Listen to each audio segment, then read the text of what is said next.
about.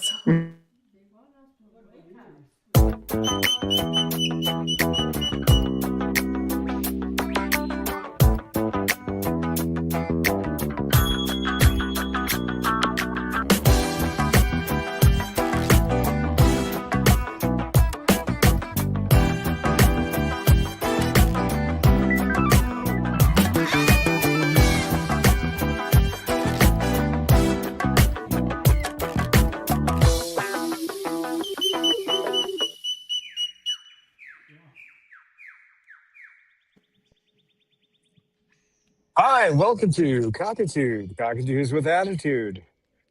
And we have Mander here with an attitude. Hey, Mander Bird! He's so sweet when he came over. He's all bouncing around. Mm.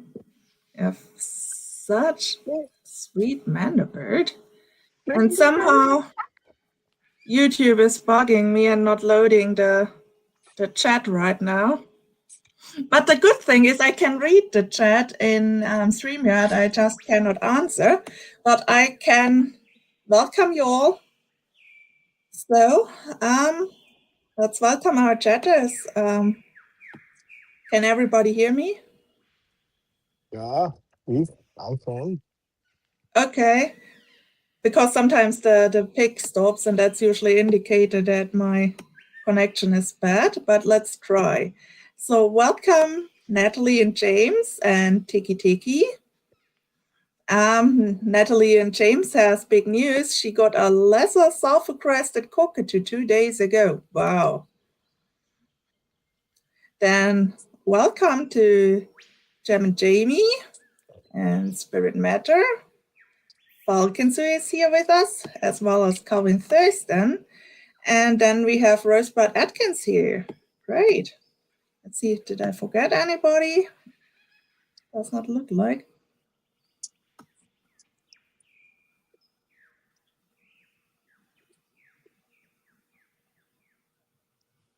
Mander, did we forget anybody?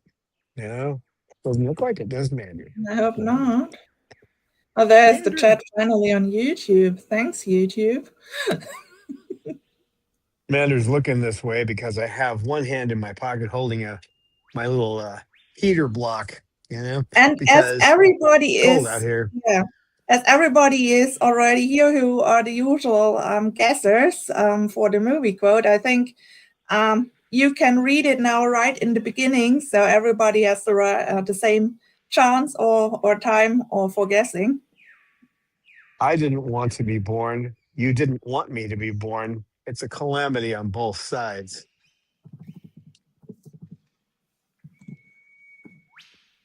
Jazzy Jazzbird, what are you doing active? What are you doing active today? Hmm? Well, yeah, I know you're over there, KK Bird. And Sugar Bird. Snowball has gotten into this thing where he wants to play so bad he won't get up on a perch so I can pick him up. So he's not out here today, but Lucy is. I'll get him out later, but he'll throw a ball on the floor and then have me chase him for 10 minutes or 15 minutes. And I couldn't do that this morning. I've got my workout routine figured in so I can get it all done and get out here, but I don't have a lot of extra time. So, Mander, you going to do it again? Mander? No. Are you running away from the microphone?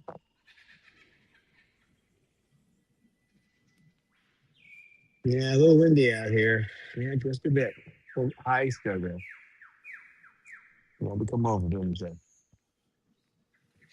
Yeah, we're gonna talk about a fun subject, something that we all do. I just had somebody kind of they asked me a question, and then when I gave them the answer, they just completely didn't see it. It was like I didn't say anything at all because it was outside their willingness to accept. It's one of those areas that, oh, that doesn't really exist in my universe. This doesn't happen. Okay. So I basically laid out what we're doing about the problem with avian ganglioneuritis, and then they just went off on a total different thing, like they didn't even hear what I said. So we're going to talk about that. It's the finger in the ear syndrome. You've seen it when you say something to a child it doesn't like, and it puts its fingers in its ears, and it goes, nah, nah, nah, nah, nah. That's what we all do it. At Oh all, yeah. we all do it. It's not like I'm singling anybody out. We all do it. Sugar, you do it too, and Manda. Yeah, they do it too. They're a little more, they're a little more realistic than we are, but actually, she said they're a lot more realistic. They see the real world. We're kind of off on our own. Anders, though, he's always, yeah, he's always putting himself in a situation that doesn't exist. They're out to get me. They're out to get you, aren't they? Huh? So we're going to talk about that. And if StreamYard would ever get this so that I could get my notes on the screen, because I really want to use my notes today, I wouldn't have to turn this, so you're going to see less. The camera's going to be not as, it's going to be like this, which is a smaller picture, but I want to be able to see my notes, and it's the only way I can do it. So I'll just have to be sharp where I point the camera. We have another bucket out here now.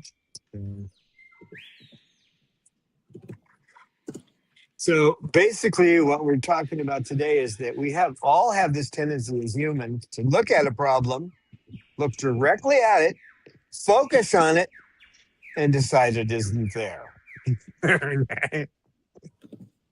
They call that cognitive dissonance, right? When there's a reality that you're facing and you just don't see it. So, and when you're dealing with birds, that can be bad. That can be really bad. There's a comedian named Imso. If you get a chance, he's got a full hour-length comedy special on YouTube. You should watch it. It's IMSO. But he talks about that to some degree, about that ability we have to not see something. Right, Chug? Right, Sugar? You big silly girl. You think so. One thing she's not is silly. Sugar is right on in reality. That's it. Stop it. Leave my shoes alone, you big monster. No, not eating my shoes. Not tasty, trust me. Now, people do this not because they're stupid, not because they're cruel, because the solution to the problem just doesn't sound convenient. It's inconvenient to do it. Like, oh, well, you're going to have to give. I remember the first time a vet told me I was going to have to give Chloe 7 injections at home in the chest. I'm looking at the vet like, you want me to do what? Like, wait a minute, did I hear you right? But she had an infection in her liver, and if I didn't do it, she was going to die. So that was the first time I gave injections to a bird. And so, but when I first heard it, it's like I didn't hear it. What did you say? And then they had me this bag with these pre-filled, what you call a bolus, but these pre-filled syringes, and I'm looking at it like, oh, I'm going to do this, huh? I had to do that with Peaches too. Unfortunately, we didn't know at the time that the medicine she was getting, she was going to need for the rest of her life, and she needed it every 3 days and about double the dose. That we didn't know. So it extended her life a little bit, but that was all. So we all have a tendency to do this, and it made me think of a friend I had. Yeah, he was up in Alaska, and this moose this one winter, the moose would not let him near the privy, so he couldn't use the privy. So it became an inconvenient thing for him in reality to use it. So he started just like going out the back door a little ways, and it became a habit. And so after that, it was the like, well, he had kind of forgot that there was a solution called a privy. So even though the moose wasn't there, hmm. So cognitive dissonance is when your brain is protecting you from some sort of discomfort. It's the idea that you're going to have, like in my case, I've got to give injections to these birds for the rest of their lives. There are many people who would just simply not hear that. Well, isn't there another solution? Well, not really. So we'll tend to say, well, look for any other way to do it, or just say, well, I can't do it. Well, yeah, you can. You can learn to do something. I mean, it's not like a vet or or a nurse or a doctor. They all had to learn to do it at some point. They aren't exactly special people. It's a special creation. These people that can use needles. No, you have to learn. And when you're calling up to order more needles from the vet, you have to say, well, I need 25 gauge, 5/8 long, right? I mean, you have to know, you have to learn that. It becomes kind of a thing. You could go a little shorter, you could go a little longer on it, but 5/8, 25s are fine. Um, a year ago, I would have gone, huh? But so your brain is basically saying, new information detected. Does it require effort? Yes. Reject information.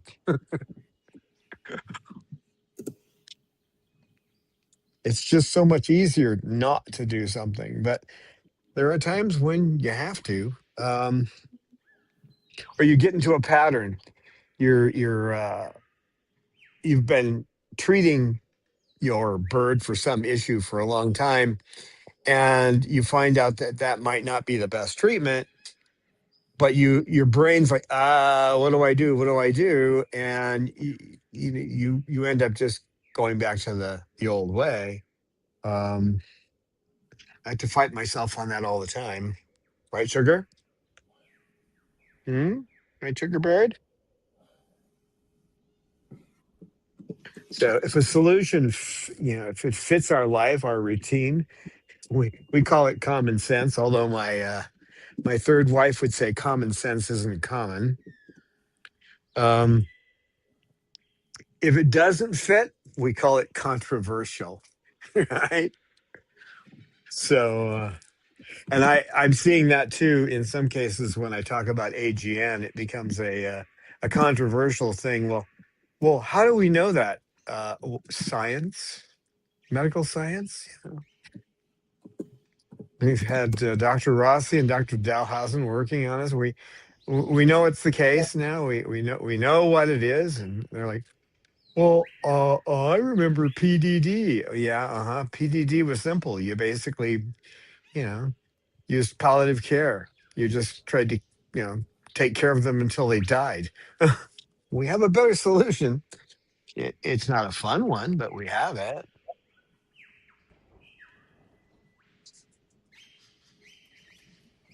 So the emotional price tag on some ideas that come our way is just too much for us to handle.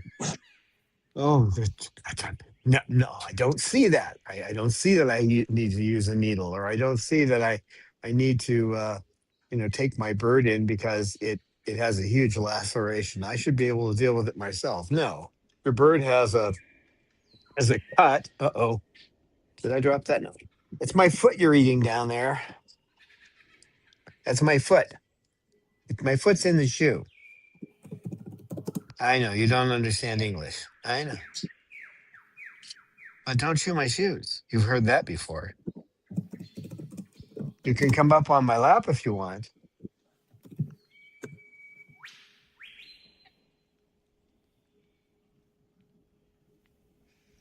So, what I saw recently was, I had a conversation where, a bird needs medication, And the medication requires learning a new skill. So suddenly the conversation becomes about everything except the medication. So, oh, I've been keeping records, and and the bird's doing this and the bird's doing that. That's not what we were talking about, but oh well. Maybe it's stress, maybe it's diet. Oh, maybe the test was wrong. Maybe the bird just needs to take a nap. We're incredibly creative. I know I am when I'm trying to avoid an uncomfortable task. And don't think that when I have to go and give medication, which I do every day, I have to give at least one injection every day, one on one day, two on another, and three on the next. So don't think I try to like, do I can I possibly get out of this, or can we start to reduce the amount? And you can't. But I'll use Chat GPT to bounce things off because it'll tell me right to my face the way I have it set up. Whether now you remember we have to do this for 6 months, and then we have to test them and see where they stand, and then from that we can decide whether we're going to go from 3 days to five. Every 5 days they get the medication for the next 6 months. So it'll remind me when I start to do that. It'll stop me from trying to be too creative, trying to get out of something. But if denial burned calories, we'd all be in excellent shape because we do it.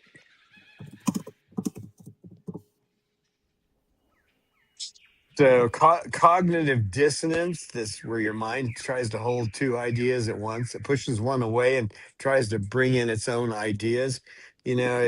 There's that, I'm sure there's another way. Sometimes there isn't another way. Sometimes the loving thing to do is the difficult thing. Right, Cecil? Right, sugar? We got a lot of preening going on here.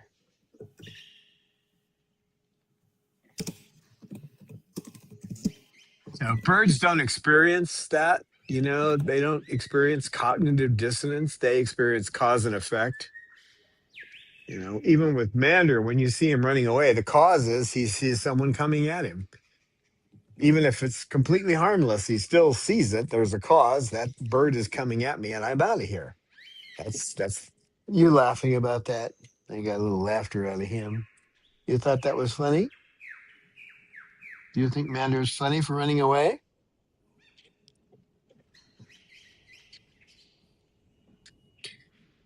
So if they're sick, they're sick. If treatment helps, it helps. If it doesn't happen, they decline, right? Um, we had a So, question, I think, from Rosebud. She wanted to know about the movie. Is Betty Davis in the movie? yes, it is.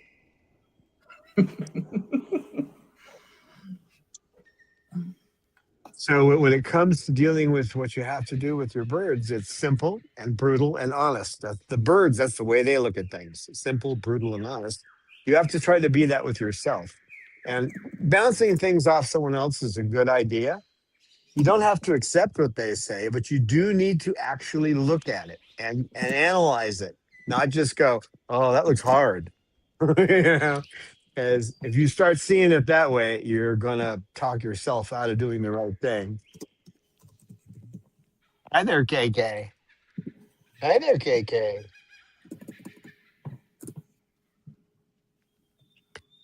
So you can build an entire philosophy about why you don't want to use the syringe. I was lucky in a way because I had to do it the first time to save a bird's life.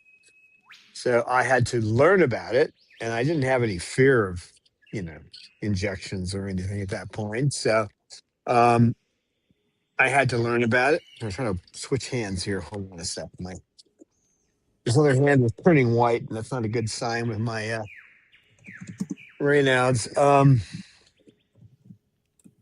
But because I had to use a syringe in a life-saving situation, I learned, and then I had to do it with pizzas, and of course I wanted her to live, so I learned again, and it was a different area where I had to. Hi, KK. Uh,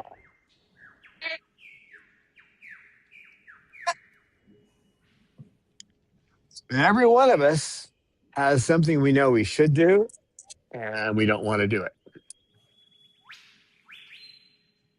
So pretty much every day when I have to go give injections, I don't want to, but I know I have to do it for the rest of their lives. So unless they come up with another solution, and so far the solutions they have won't be possible in the United States because no matter what they tell you, it's not a free country. If it was a free country, you could get the solution that Dr. Rossi came up with recently, but you won't be able to because it's not truly free. If it were free, you could get it. So it is a slightly better solution because the way he has it set up, you challenge the body with a virus that's been debilitated, and the body goes after that, and then you Kay, don't start that, and then you start applying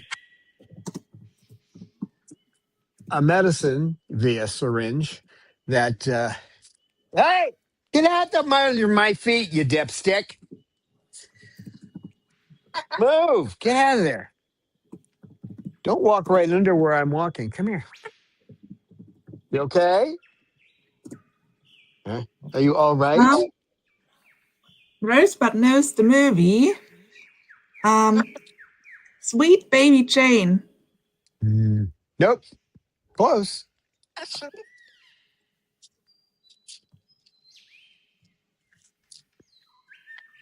Are you going to stop screaming now? Or are you going to keep screaming? Huh? The fact that I covered up your chair, you don't like that? Good try, but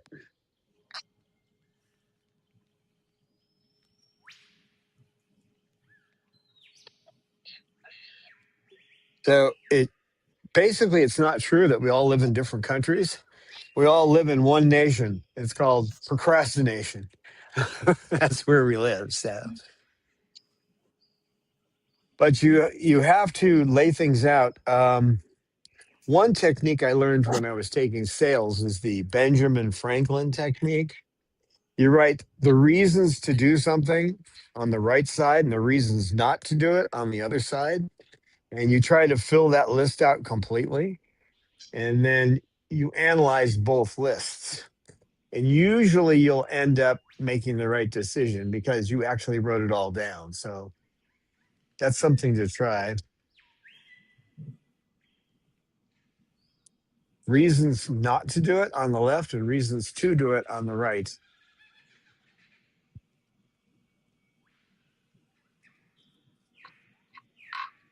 So try not to put your fingers in your ears. I keep trying that and hope reality changes its mind because it's not going to.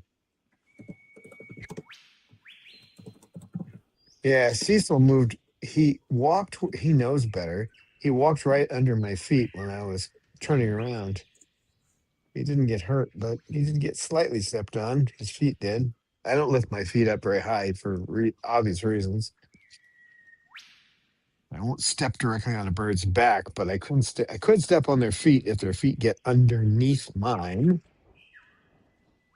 What are you laughing about? You think that's funny? KK, do you think that's funny? So Rosebud has had her anniversary, her hatch day, on Saturday. So happy birthday from me. Happy Happy Hatch Day from all the flock. I'll give you an example. I think I've talked about this before, but one last example here on cognitive dissonance. A good friend of mine who's no longer with us, she did leave us a nice bequest when she passed away because she really loved the birds. But she had a party. She was with 14 people are coming to this party, and one of the invitees was quite wealthy. And when this person asked her how many people are coming, she said 14. And then she said, okay, because they were going to have, of all things, they were going to have hamburgers, right? She, so she says, okay, I'll bring 14 slices of tomatoes. And so my friend looks at me and goes, how incredibly cheap. I mean, I can't believe how cheap this person is. And I said, oh, that's not the bad part. The bad part is, does she count sheets of toilet paper? And then she looked at me and her eyes got really wide. And I said, does she count the sheets of toilet paper before she cuts the slices of tomatoes? And at that point, you could see the brain shut down. I didn't hear it. I don't believe it. Well, really, when you think about it, if a person is that cheap that they're going to slice, just bring that many slices, they're probably counting toilet sheets too. Facing reality at that point, we're not going to face reality. Let go of my shoe. What is wrong with you? Why don't you get up here? No, you want to chew my shoe. Okay.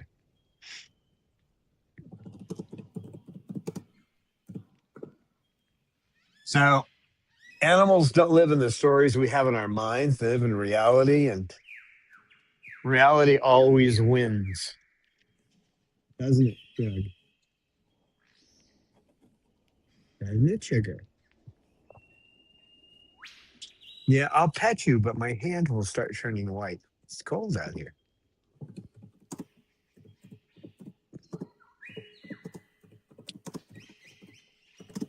You've got all those feathers to protect you from getting cold. All I have is skin, and it doesn't like being out here this cold, especially with the wind.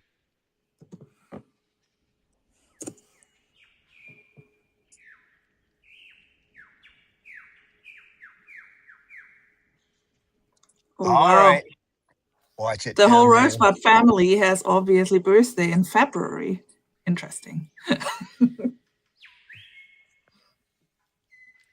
So my family, most of us, basically just not my father here, his birthday is in January, but the rest is. So we have distributed our birthdays evenly over the summer so we can do one barbecue after the other. I don't have to worry about it. Most of my family has tombstones, so Yeah. Mm. no, it's not a big loss. When you have SDAM, you don't really remember them anyway. So, what are you doing? You just have to grab onto me, don't you? What's the thing today? Huh? What are you doing, Cecil? Hey, buddy. Hi, Cecil. Cecil.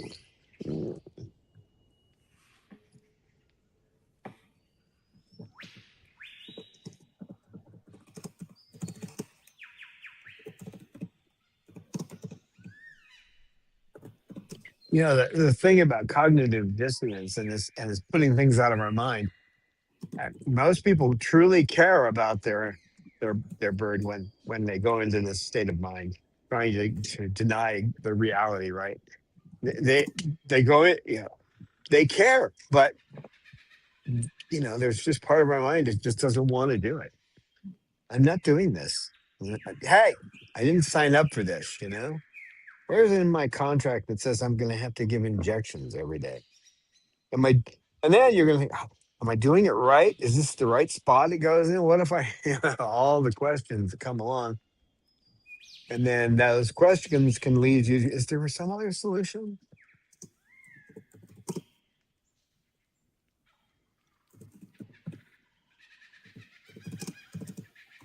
There is a potential in the future they could go on Celebrex, but it's so hard to get medicine into them anyway that I wouldn't take a chance on it. And the other thing is, if you give them Celebrex, what if they throw it up? What if they regurgitate it? You don't know if they're getting the medicine unless you're giving them the injection. So that's pretty much the answer. So, but it could be something small. Vet might say you need to change their diet, put them on pellets, and you're like, well, I don't know what pellets. And they see you try pellets, and like, and you're not enthusiastic about it. You're not. Your mind isn't set on. I'm going to do this. Are you going to scream again? Oh, he's screaming again. Hey, Kay, come on, come here, come on. No screaming, no screaming. Come here. Ah, would you quit doing that? Stop it. He's walking up behind me. You know better than walking. Yeah, I stepped on your foot. Come here. Come here. I don't know why he's doing that. He's never done this before. He's walking right behind me, getting close to me while I'm doing something. See, so yes, Peter, okay. Hmm. Cecil, Lisa is watching you and probably Rico. So what's the point? What's the deal? Come here. You come up. Come here. No, you come up here. Come on. No, you come up here. Come up here.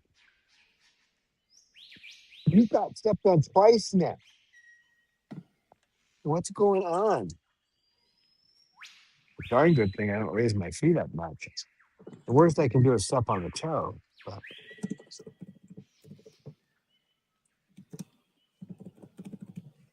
that's something I had to train myself to do too, is to walk without to shuffle walk. There's really no other way. But he's never done this before. He's never actually walked up behind me while I'm doing something.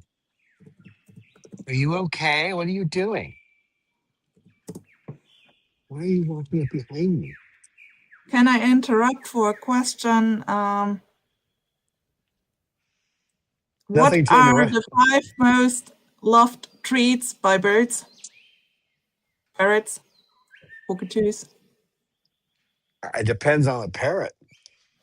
Yeah, but I mean in general, if you make basically an average of all twos and then go from that list, because Natalie and James, they have a new bird, a new cockatoo, and I basically just explain to her the come bearing gift technique. And the first step is you find out the most favorite treat of the bird, and therefore you give the bird basically a choice. You make a big plate with a lot of different treats on it and hand it to the bird and look what the bird goes for first for.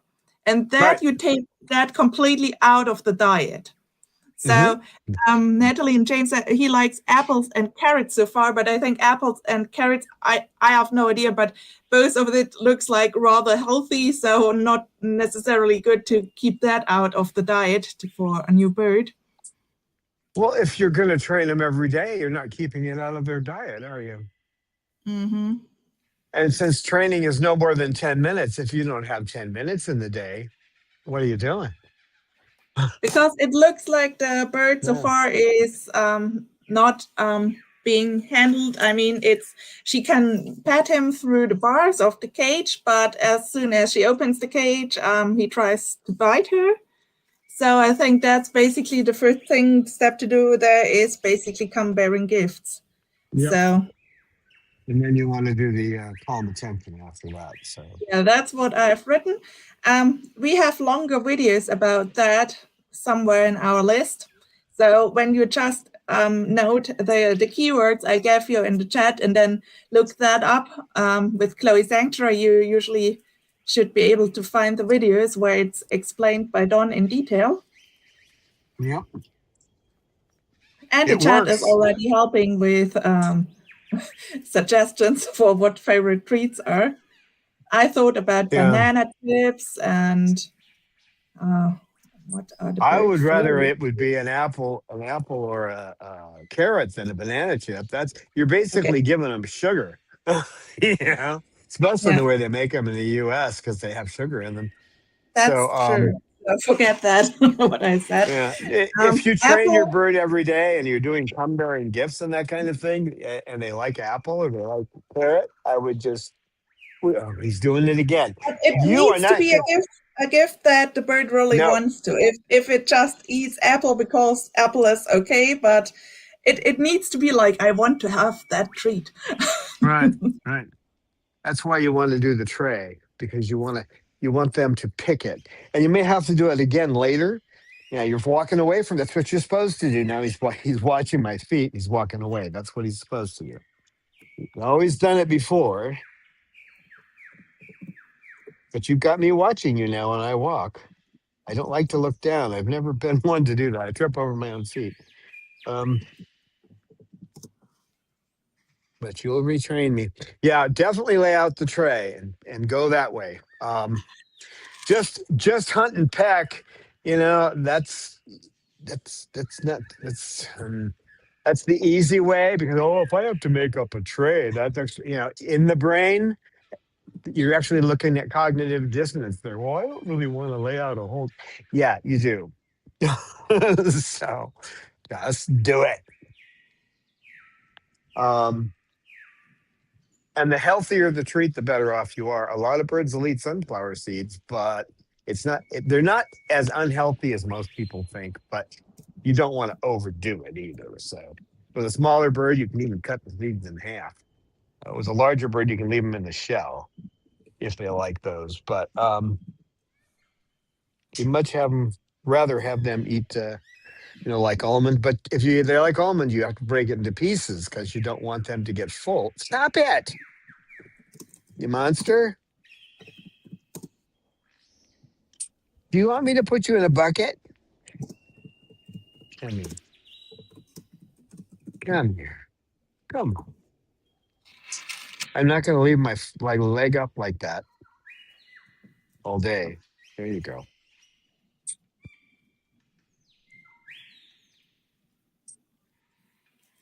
Yeah. So if you've got a bird that when you say the bird is threatening you that it's going to bite, that is an incorrect description. And Dr. Friedman would clamp down on you hard in her class. He would say, the bird is opening its beak and leaning forward. You don't look, the bird wants to bite. That is putting something into the situation you don't know. And you can't say the bird is threatening me. You don't know. What you do know is the bird is opening its beak, it's leaning forward. Describe the actual behavior. Take that determination out of your mind that, it's trying to bite me. Exactly where did you come up with that? That's a human way of looking at it. Oh, it took me a long time to get. I went through a couple of weeks of class with her where she just shoot everybody out for this. Well, the bird's mad. No, you don't know that. They have emotions, but they're not human. You can't say, what is the bird doing? And so start looking at the bird's actions. If the bird is opening its beak and leaning forward, describe it that way. Don't say the bird was trying to bite me. Because in the past, that might have been an action the bird did, and then people Mm, backed away. So the bird might not even be, there may not even be any idea in the bird's mind about biting. You don't know that. They've learned that by leaning forward and opening the beak, you run away. mm, So when you take your hand away, guess what? You just reinforce the behavior. But mm, that doesn't mean that you still have to watch that you don't get bit, because when you get bit, you tend to get more sensitive. And the more sensitive you get, then you start having problems. You create problems in yourself. So you work with protected contact, working through the well, cage. he bit her. He bit her actually once today. Mhm. Yeah, it can happen. But don't Mm, assume that's what they're doing, because the assumption is wrong. The assumption is wrong. We're not supposed to ascribe these things to them if we're going to work with them. We have to, if I put my hand close to him, he's got his beak open. You see, but he doesn't bite. He's learned, in my case, that hand is not going to threaten him. So he grabs a hold of it. And in this particular case, that's not necessarily a great thing, because he might want to be a little too amorous with my hand. But they learn certain behaviors get certain reactions, and if they don't, if they're protecting their cage, they're being cage territorial, they'll open their beaks and then they'll lean forward, or they'll pace back and forth and look like they're going to tear you into pieces, but that's just worked for them in the past. And you will get bit on occasion, but remember the line from Fight Club. Do you want to die without any scars? Hmm. If you do, then it's not necessarily the going to get you the best behavior from your bird. You want me to stop you from crying, but you can't figure out what you're going to do I with it. think I forgot to read to you the movie suggestion from Rosebud. Or Mm. have we already cleared who what that movie is? No, we haven't come up with it yet. She has written in chat now Voyager. That's the movie. Oh, congratulations, Rosebud. Sorry for delaying your answer.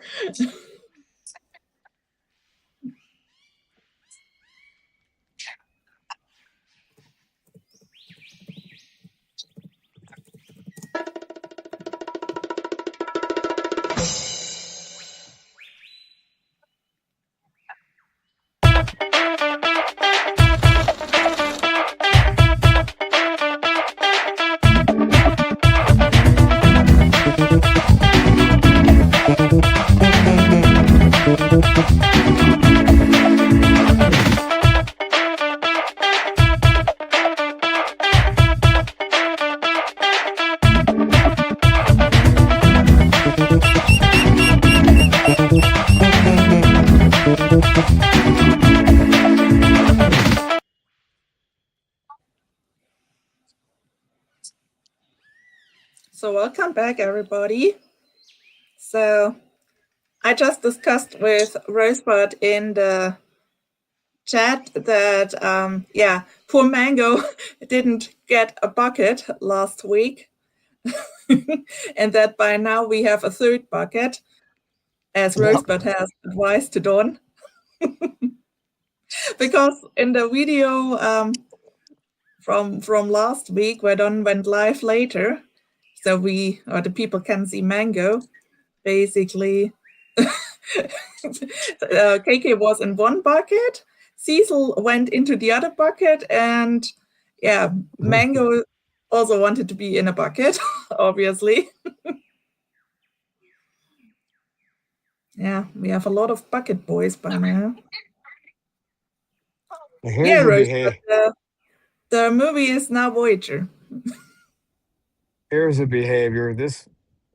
There is a large pink bird, and this behavior right here doesn't look to probably anybody to be anything that you need to worry about. But that's his. I'm about ready to bite my dad because he's letting that pink bird close. I don't know. To me, he looks rather serious about something, like the whole beak position, eye position, tongue movement. Now, when I say that, I don't. What I know is that in the past, this is where the behavior goes. On these cues, okay? He's acting overexcited. He's fluffed up. This is where it goes. I don't know what's in his mind, and he may not do it, but he's that pink bird is just too close. So, hi. Yeah, I know. You're a good boy. I'd be petting you, but I'm trying to warm my hand. And at this point, my hand warmer is getting cold. I'm sucking in so much heat. Yeah, it's because I'm sucking so much heat into me. I need to put it up a notch. You're a thermodynamic miracle. Yeah, I remember when I initially found out about this was because of a plumber. So I was working in a warehouse, and this plumber was laughing at me. A big, burly guy, right? He's like, "Do you have to wear gloves when it's cold?" So then I just got behind him and took the glove off and put it on the back of his neck. And he took off like a rocket, man. He jumped away from me and he turned and looked at me and he said, You need to see a doctor. That's how I learned about rainouts. Can So, everybody watch Cecil having a shower party there? yep, he's doing the bath. He's doing weird stuff today. Climbing up behind me, that's scary. Hmm. They So have all Jasmine been is looking really confidently on that perch. Yeah, Amanda is leaning down, and Keke is threatening Don to bite him if he dares to pet Mander. Yoo-hoo, you're not going to go over there and do that again. Come here. Come here. I'm Mhm. sorry, but I have to keep one of my hands getting warm. So Well, you have to. it's funny that they like buckets, but if you look closely to the conditions in Australia and the islands around where they live in nature and see how their nesting holes look like, the tree hollows they breed in, then it's not that big of a miracle to see why they like these big buckets. So they definitely have the geometrical form of the nests they like to have. So I guess that's probably something that draws the males into that.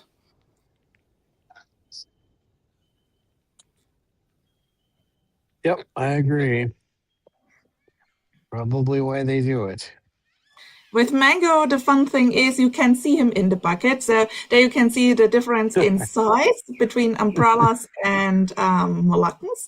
So the umbrellas basically have to find a way to hop or more or less fly out, or most often Don needs to release them.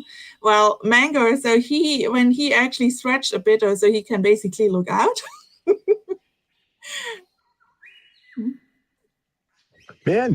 Mander's got Yeah. his face pointing his Rose face. tried to recall all the Betty Davis movies he could think of.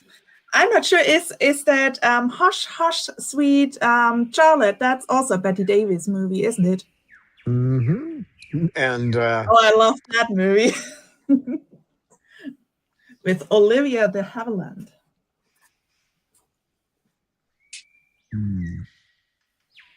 All About Eve is another good one with her. Mm-hmm. Fasten your seatbelts. It's going to be a bumpy ride. And a little back to Natalie and James and their new lesser self-crested cockatoo, who is estimated or who was told to be 2 years old when she got him. The thing is, you never know if that's true. You just never know what what behavioral issues are. So I mean, the person hasn't given you any.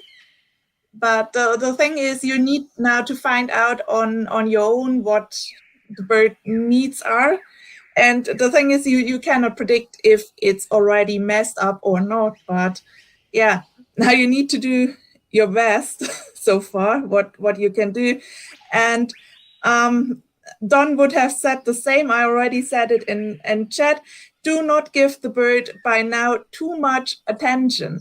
I know it sounds counterintuitive, but when you give the bird now too much attention, when you spend most of the day in the room of the bird, when you always return when the bird starts screaming, and when you go out, the bird starts screaming, you return. So the bird already starts training you and then expects when he screams that you come back. So you already train him behavior you actually do not want to. So that's a lot of things that matter much more in the beginning than everything else. And yeah, it might sound for some unexperienced person cruel, like you have a new bird and leave him alone. I don't not say leave him completely alone, but give him time to adjust, to feel safe, to explore his surrounding without you. Better set up a camera to observe him, give him time, and certainly do not train him into if he screams, you come immediately running. That's probably a thing you do 2 times or so. The bird realizes, oh, that's working, and then you have a screamer. So that's certainly not what you intend to do. So we just want to make you aware of the pitfalls you can enter when you have a new bird in your home. And if you give the bird 3 hours of attention every day, then that's great. Just make sure you do that for the rest of the bird's life. So yeah, you want to give the bird the amount of attention you're going to give the bird for the rest of its life. That's the way you have to look at it. Can you give them 2 hours a day? Then give them 2 hours.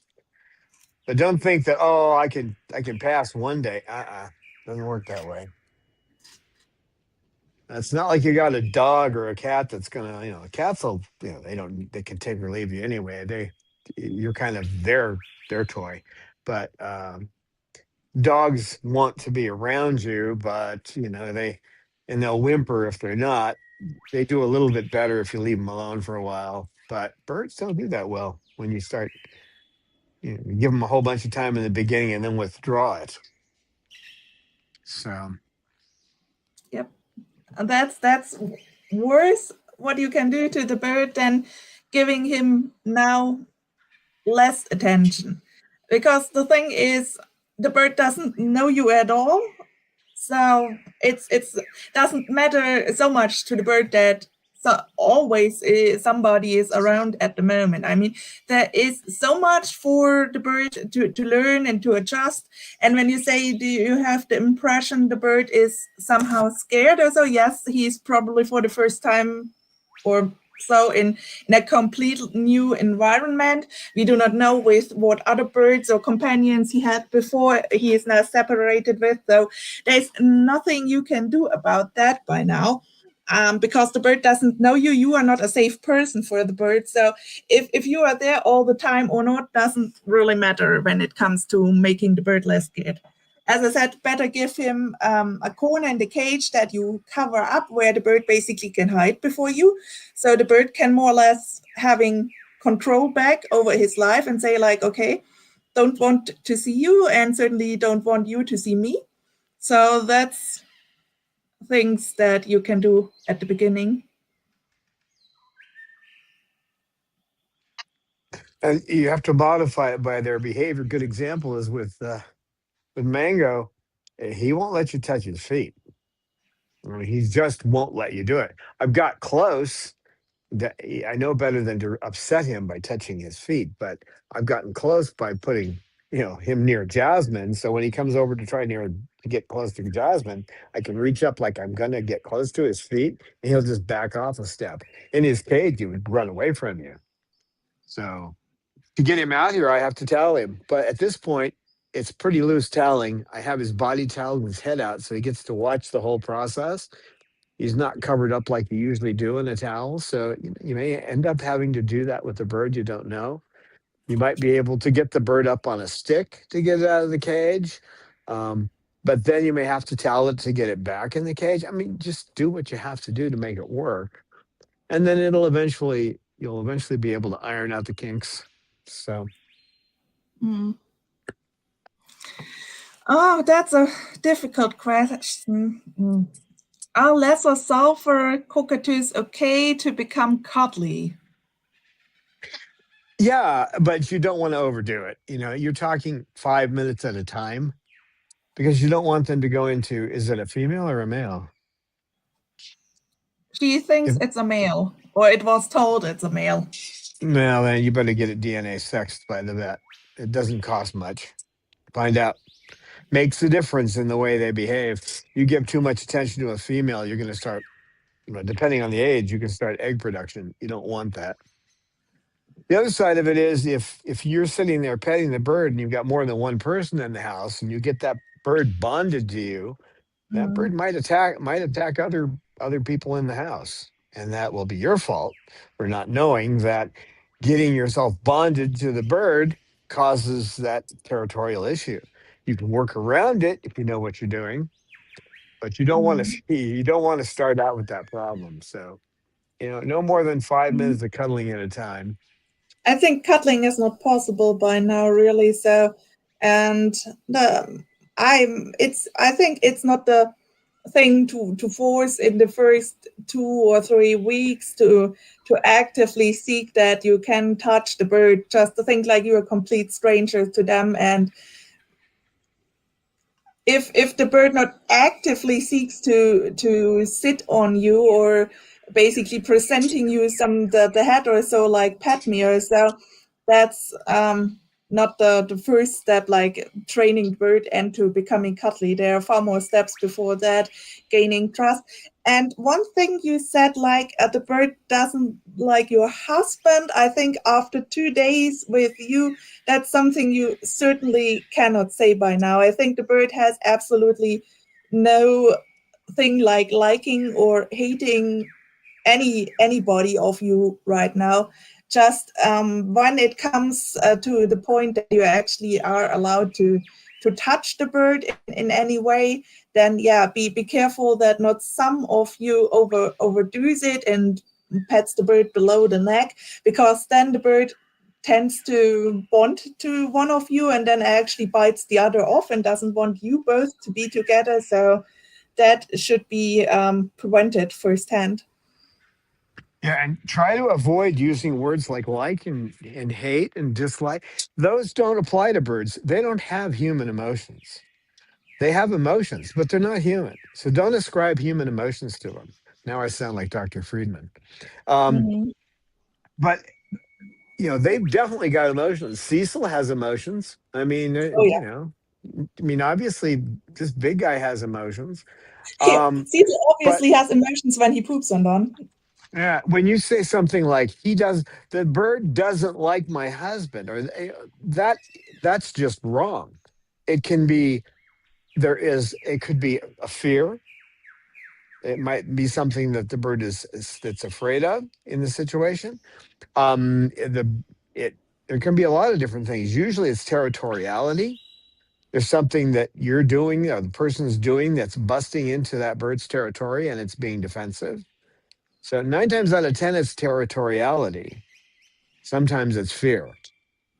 So don't say the bird. There's a whole list. We had a huge list in my first class of words not to use. These terms, these labels. You're supposed to get rid of all the labels. So when I was talking about KK saying that he doesn't want, that's a label. The actual situation was there is a Moluccan cockatoo within his territorial boundary. He's being protective of his territory, and I'm part of his territory. He has difficulty with birds of different species other than umbrellas. If he's in with a triton or a Moluccan, he will not want them to be near me, and he's protecting me. I'm part of his territory. So it's not that he doesn't like them; it's that they're encroaching on his territory. He used to see Simone chase this big bird around, this little 420 gram bird chasing an 1100 gram bird around, because it was a territorial issue. She basically wanted the whole world as her territory. Mm-hmm. And I hadn't taken Dr. Zelig's class yet, so I couldn't fix it. So I ended Mm-hmm. up rehoming her with somebody who is taking care of her properly. But I could fix it today, but I couldn't fix it then. So Yeah. So the only things we can by now highly suggest is we have actually complete episodes and videos about what to do when you have a new bird in your home, in your environment, and what are basically the best steps to make the bird comfortable in the new home. And then the basics of ABA, what you can, so you can basically establish trust with the bird. Because most of the things people expect from birds, like the bird is sitting on my hand and it allows me to carry it around and doesn't scream and all this, that's a matter of training. And therefore, one needs to have at least a basic knowledge of what one is doing and how that works with the bird. another thing is So, be careful of bad advice. Sometimes a vet or you shouldn't get your bird, well, not as important today as it was, but getting your birds clipped, getting their nails clipped is necessary. You should learn to do that yourself, but don't clip their wings, because if we have a thing called a fight or flight response, what happens if you take away flight? You're only left with fight. And clipping a bird's wings is wrong. I recently was watching a video on the Chinese app, Red Note in English, Xiaongshu, and they had a vet nurse on there. And I was waiting for her to say something because she was talking strictly about companion birds, waiting for her to say something wrong. And she didn't. She went on for 10 minutes and everything she said was right. When she said, don't clip them and you should teach them to fly. And then there's a whole scene where they're flying birds, you know? I And think that also explains a lot. Natty and James just writes that the bird already came clipped. yeah, well, you just don't want to continue that. Yep. It's really bad. I mean, I don't know if the bird can come over it. It's when it's actually still pretty young, but having their wings, being able to fly, so is so important to them. One cannot overstate that. So yeah, that's something you have to deal now. And we have an emergency question from Kevin Pritchard in chat. Hi, how do I get my bird to the vet in an emergency? He's never been in a travel cage. Please, thanks. Well, I think there just is one measure. Towel the bird and put it in the travel cage. If it's an emergency, that's what you do. Just towel them and put them in the cage. And then later on, train them so they're not, the towels don't upset them. But yeah, just towel them and put them in the cage. You have to, if it has to be done, it has to be done. We are already super late. I actually wanted to tell a funny story about a wild bird who had trouble and just went into the human emergency unit to get treatment. But I will tell the full story next time, I guess. Well, thanks, guys. Thanks, Amy, for moderating, and we'll see you guys on Wednesday.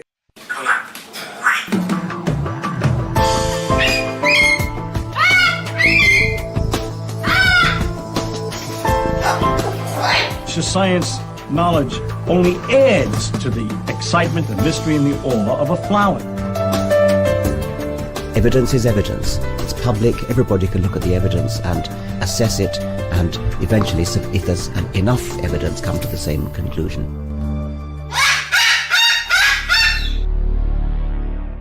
The Chloe Sanctuary for Parrots and Cockatoos, a nonprofit charity dedicated to the empowerment of captive parrots and public awareness.